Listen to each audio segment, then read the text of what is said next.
अस्सलाम वालेकुम।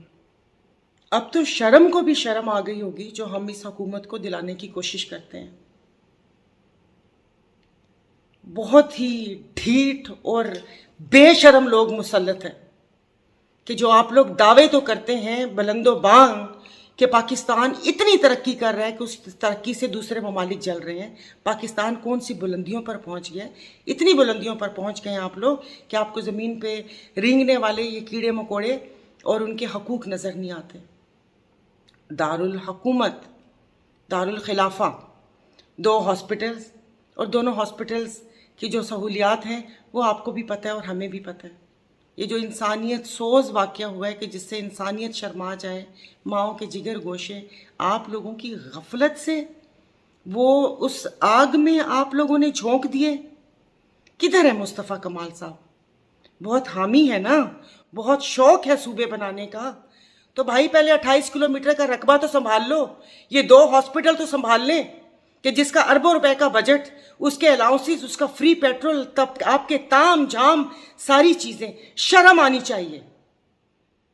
कोई थोड़ी सी भी इंसानियत हो तो इस्तीफा दे के कहीं जाके घर में बैठें।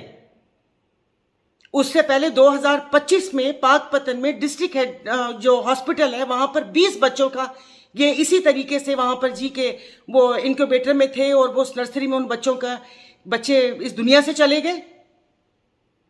फिर झूठ बोलते हैं इनके जो डायरेक्टर्स हैं, बहाने बना रहे हैं कि ये था या वो था। शर्म आनी चाहिए। ताले लगाए, लोगों ने ताले खुद तोड़े। अगर आपका अमला वहां पर मौजूद होता तो कम से कम एक बच्चा या 2 बच्चे गोद में उठाकर उन बच्चों की जान बचाई जा सकती थी। मगर आप लोगों को आवाम के मसाइल से कोई दिलचस्पी नहीं है। तो मैं वापस कहती हूं कि बहुत शौक है सूबे बनाने का। पहले ये 28 किलोमीटर का रकबा संभाल लें। और समझते नहीं है, कुरानी आयात आप लोगों से पर्दा कर चुकी हैं। मेरे रब ने झूठों पे लानत फरमाई है। जितना झूठ बोलते हैं 2 दिन बाद वही जूता आप लोगों के मुंह पर पड़ता है। मगर आप लोगों को समझ नहीं आती। तरक्की कर रहा है ना पाकिस्तान, तो बताएं कि कौन सी तरक्की हो रही है। आप लोगों की अपनी जिंदगी में तरक्की हो रही है तो हो रही हो, मगर यहां पर पाकिस्तान में यहां पर वो कहते हैं जीने का हक नहीं है। अगर यहां पर हॉस्पिटल में है तो वहां पर आपकी जान की कोई गारंटी नहीं है। अगर आप रोड पर जा रहे हैं तो वहां पर आपकी जान की कोई गारंटी नहीं है कहीं। तो फिर आप मुझे बताएं कि ये फिर आप इसको रियासत का नाम कैसे देते हैं? आप बोले कि यहां पर एक अफरा तफरी का माहौल है।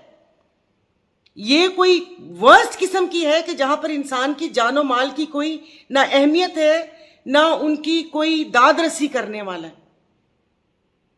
कोई अच्छे अल्फाज नहीं है। चुल्लू भर पानी लें और उसमें डूब मरें आप लोग कि ये जो आप लोगों ने किया है कि आए दिन ये साने और वाकयात होते हैं। इससे शर्म आनी चाहिए आप लोगों को।